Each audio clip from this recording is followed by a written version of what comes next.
खतरनाक बीमारी है। हमको भी पकड़ा था एक बार। गरुड़ जी तो घबरा गए, बोले बीमारी जाएगी कैसे? नारद जी बोले हमारे बाबूजी के पास जाइए। ब्रह्मा जी के पास दौड़े गरुड़ जी, जाकर पूरी बात बताए। ब्रह्मा जी बोले आपको ही पकड़ लिया? जेहि बहु बार न जाहि सोई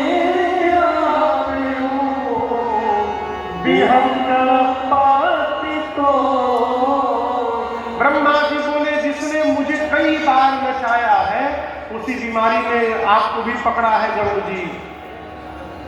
अब यदि आपसे 4 आदमी कहेंगे कि आपको बहुत खतरनाक बीमारी हो गई है, आप डिस्टर्ब हो जाएंगे। गरुड़ जी डिस्टर्ब हो गए। ब्रह्मा जी बोले मेरी बीमारी जाएगी कैसे? ब्रह्मा जी बोले स्पेशलिस्ट के पास जाना पड़ेगा, शंकर जी के पास जाइए। भागे कैलाश, रास्ते में बाबा भेटाई गए। शंकर जी पूछे कहाँ जा रहे हैं? गरुड़ जी बोले हमको बहुत भारी बीमारी ने पकड़ा है। शंकर जी बोले लक्षण बताइए। गरुड़ जी सब लक्षण बताए। शंकर जी बोले बहुत खतरनाक बीमारी है, लेकिन don't worry, be happy. Garuda ji बोले बीमारी हमको पकड़ी, हम बी हैप्पी हो जाए। शंकर जी बोले आपकी बीमारी का इलाज है। गरुड़ जी बोले कैसे है?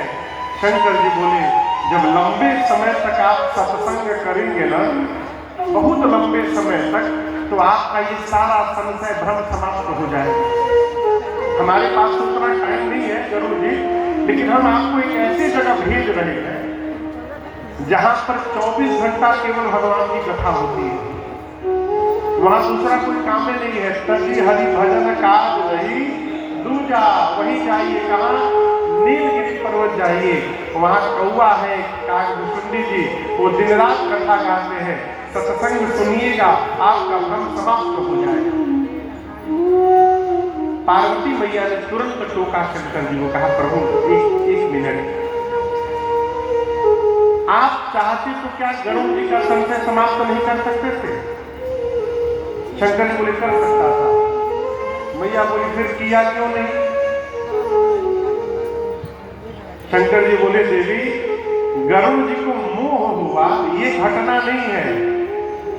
भगवान के इतने निकट रहने के बाद मोह हो गया, ये घटना है। गरुड़ जी का परिचय है गरुड़ महाज्ञानी गुणराशि, हरि सेवक अति निकट निवासी। इतनी नैकट्यता प्राप्त होने के बाद भी मोह हो गया। इसका अर्थ है ये मोह राम जी ने करवाया है भ्रम इनके मन में। भगवान इनका परीक्षण कर रहे हैं, इसलिए भगवान की लीला में मैं विघ्न नहीं बनने गया।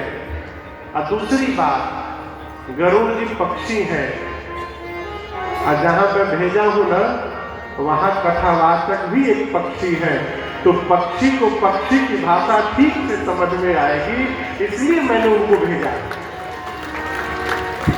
गरुड़ जी महाराज दौड़े दौड़े नीलगिरी पर्वत गए। और आपको मैं क्या कहूं, अभी कथा नहीं सुने थे। जैसे मान लीजिए ना, ये जो पंडाल है ना, ये कागभूषुंडी जी का आश्रम है। ये जो पंडाल है ये आश्रम है। आश्रम के भीतर कथा चल रही है, वहां भी चल रही थी। गरुड़ जी गए, कथा नहीं सुने, अभी केवल आश्रम का दर्शन हुआ। और उस आश्रम में कथा होते होते उसकी इतनी महिमा हो गई थी कि उस आश्रम के दर्शन मात्र करने से गरुड़ जी का सारा संशय भ्रम वहीं पर समाप्त हो गया। भीतर गए, मन में सोचे आश्रम के दर्शन से संशय समाप्त हो गया, जब कथा सुनाई पड़ जाएगी तो क्या बदलाव होगा जीवन में। जाकर कागभूषुंडी जी से बोल पड़े, सुनहु तात जेहि कारण आयो, सो संभयो दर्श तब पायो। सुनहु तात जेहि कारण आयो, सो संभयो दर्श तब पायो। देखि परम पावन तव आश्रम, गयो मोह संशय नाश। देखि परम पावन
चौथे घाट पर श्रोता के रूप में आए श्री गरुड़ जी महाराज ने महिमा गाकर सुनाई। पूज्यपाद गोस्वामी तुलसीदास जी महाराज कहते हैं, राम चरण रति जो चाह, क्या चाह? रति। क्या चाह? रति। रति जानते हैं? प्रेम। भगवान के चरणों में जो सबसे ऊंची प्रेम है, उस प्रेम का नाम है रति। यही रति भरत जी इसी तीर्थराज प्रयाग में मांग रहे थे, जन्म जन्म रति राम पद यह वरदान नाम। गोस्वामी तुलसीदास जी कहते हैं, राम चरण रति जो चाह अथवा पद निर्वाण। भगवान के चरणों में प्रेम चाहिए अथवा निर्वाण पद, परम गति चाहिए, मोक्ष चाहिए। इसके लिए कई उपाय है। क्या? इस कलिकाल में विशेष रूप से भाव सहित सोयह कथा कर श्रवण पुट पा। इस कान के छिद्र से, पुट यानी छिद्र से, भाव के साथ यदि भगवान की कथा पी जाए, श्रवण की जाए, तो गोस्वामी तुलसीदास जी कहते हैं, इसी जन्म में, इसी शरीर में, इसी कलिकाल में हमको आपको भगवान के चरणों की रति भी प्राप्त हो सकती है और भगवान के धाम की परम गति भी प्राप्त हो सकती है। इसमें कोई लेकिन नहीं है। केवल कथा श्रवण करने का स्वभाव बन जाए, कथा गाने का स्वभाव बन जाए। महात्मा कहते हैं, जहाँ रहिए, जिस वेश में रहिए, जिस परिवेश में रहिए, स्वभाव में लाइए भाव से भगवान के नाम जपने का, गुणगान करने का है। स्वभाव में यदि भाव का भाव हो गया तो कितना भी बड़ा प्रभाव क्यों ना हो, कुछ होने वाला नहीं है। इसलिए भाव का भाव न होने पावे स्वभाव में। जिस वेश परिवेश में रहिए, केवल गाइए, क्या होगा? संत कहते हैं, अरे तेरी बानी जई है राम गुण गाए, तेरी बानी जई है राम गुण गाए, तेरी बानी जई है राम गुण गाए, गाइए राम गुण गाए, राम गुण गाए से श्याम गुण गाए से, राम गुण गाए से श्याम गुण गाए, राम गुण गाए से श्याम गुण गाए, राम गुण गाए से श्याम गुण गाए, तेरी बनी गई है राम गुण गाए,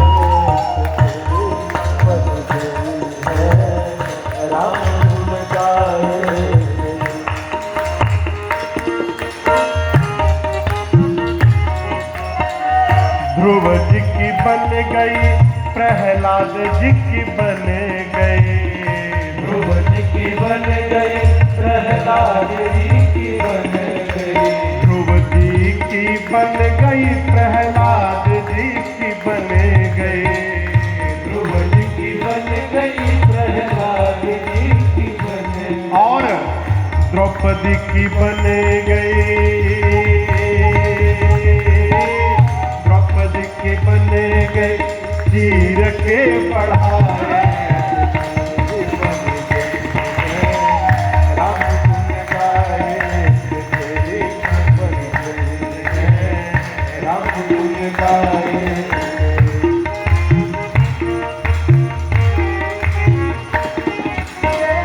बाली की बन गई, सुग्रीव की बन गई।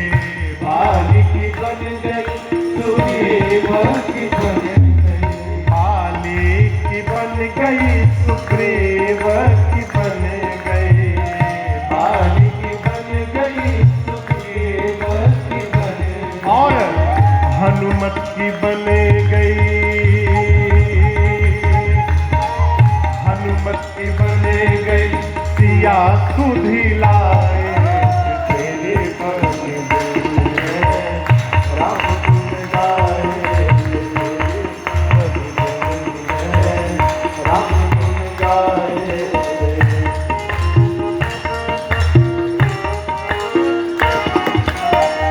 नंद जी की बन गई, यशोदा जी की बन गई। नंद जी की बन गई, यशोदा जी की बन गई। नंद जी की बन गई, यशोदा जी की बन गई। नंद जी की बन गई, यशोदा जी की बन गई। और का गोपियन की बन गई, गोपियन की बन गई, माखन के खवाए। तेरे बन राम गुण गाए, राम गुण गाए।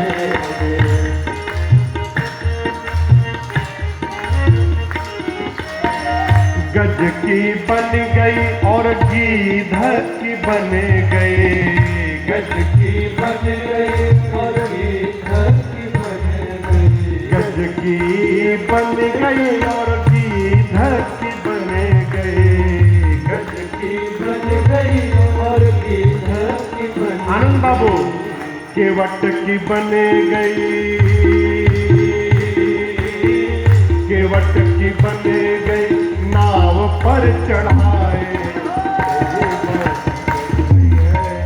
राम गुण गाए, तेरी बन गई। राम गुण गाए।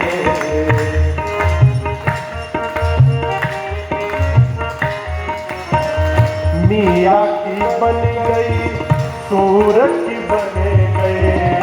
मीरा की बन गई, सूरज की बन गई।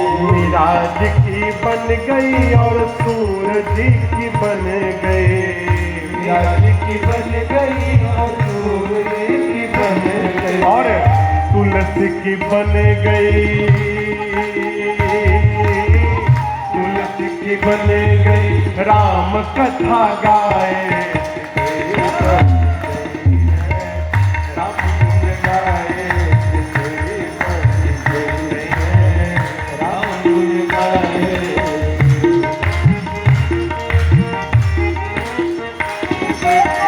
श्रोता की बन गई, साथी की बन गई।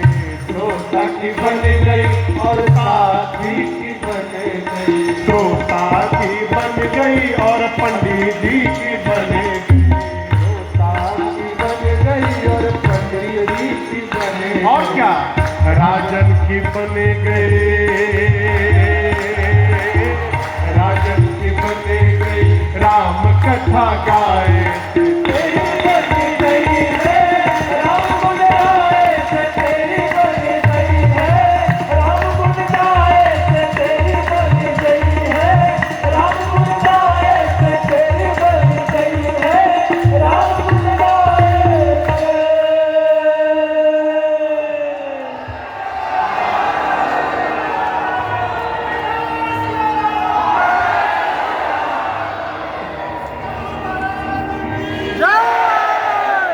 लागत कि बन गई। भरत भी आए हैं का? अरे जय हो जय हो। भोजपुरी के गीत के सम्राट जिनको कहा जाता है आदरणीय भरत शर्मा व्यास जी, बहुत बहुत स्वागत भैया, जय जय। हम लोग बचपन से भैया को गाते हुए सुन रहे हैं घर में, हैं? अरे तेरे बनी जई है राम गुण गाए, तेरी बनी गई है राम गुण गाए। श्री रामचरितमानस में पूज्यपाद गोस्वामी श्री तुलसीदास जी महाराज ने 7 कांड लिखे। कितने कांड? आपको एक बड़ी मजेदार बात बताऊं। इसी प्रयाग में जो पिछला कुंभ था, पूर्ण कुंभ 2013,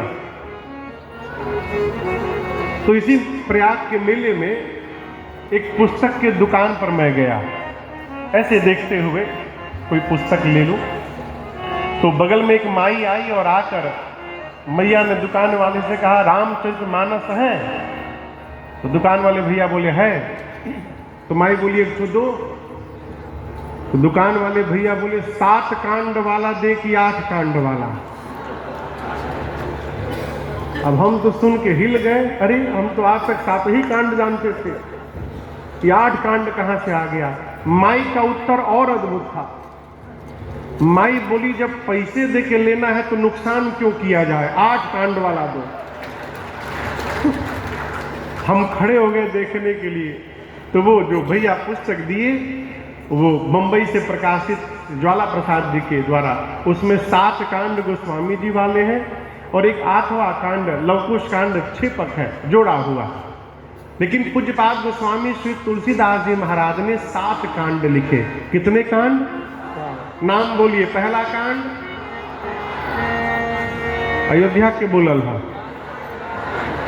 बाल कांड। दूसरा कांड श्री अयोध्या कांड। तीसरा अरण्य कांड। चौथा कांड किष्किंधा कांड। 5वां सुंदर कांड। 6ठे का नाम है लंका कांड, जिसको युद्ध कांड कहा जाता है। और 7वां अंतिम कांड है उत्तर कांड। किसी ने प्रश्न किया बहुत पहले कि महाराज 7 ही कांड क्यों? अनेक कारण महापुरुषों ने बताए। दिन कितने हैं? आदमी भगवत नाम लेते समय बहुत प्रश्न करता है, महाराज सोमवार को शुरू करें कि मंगलवार को, सवेरे गाएं कि शाम को गाएं, खा के गाएं कि बिना खाए गाएं, बैठ के गाएं कि लेट के गाएं, घर के बहरी गाएं कि भीतर गाएं, नीचे गाएं कि छत पर गाएं। गोस्वामी जी ने 7 कांड लिखे। क्यों? 7 दिन है, जिस दिन मन करे, और आप जिस रंग के हैं, रंग वो 7 होते हैं, जिस रंग के हैं, जिस दिन मन करे उस दिन मानस को गाना प्रारंभ कर दीजिए। भाव कुभाव अनक आलसहु, नाम जपत मंगल दिशि दहो। बाबा ने 7 कांड लिखे और बाल कांड के प्रारंभ में गोस्वामी तुलसीदास जी ने, ऐसा लगता है कि 7 कांड का स्मरण करके 7 श्लोक लिखे। बाल कांड का प्रथम श्लोक बाबा कहते हैं, वर्णानाम अर्थ संघानाम रसानाम छंदसामपि मंगलानाम च कर्तारौ वंदे वाणी विनायको। गोस्वामी तुलसीदास जी मानस का प्रारंभ करते हैं तो वर्ण शब्द से, और आप मानस के अंत में पहुंचिए, विश्राम जहां होता है। गोस्वामी जी कहते हैं, ते संसार पतंग घोर किरणे दहयंतिनो मानवा। वर्ण शब्द पर प्रारंभ किए और मानव शब्द पर पूर्ण करते हैं। कुछ बात गुरुदेव भगवान मेरे कहते हैं, बाबू इसका कारण है, अकारण कुछ भी नहीं है। कारण क्या? गोस्वामी जी कहते हैं, किसी वर्ण का जीव क्यों न हो, ब्राह्मण हो, क्षत्रिय हो, वैश्य हो, सेवक हो, वर्ण कोई भी हो, जब तक ये मानस उसके मानस में प्रवेश न कर जाए तब तक वो मानव कहलाने वाला नहीं है, वो मानव बन ही नहीं सकता। ये मानस की कथा मानव बनाने का कार्य करती है।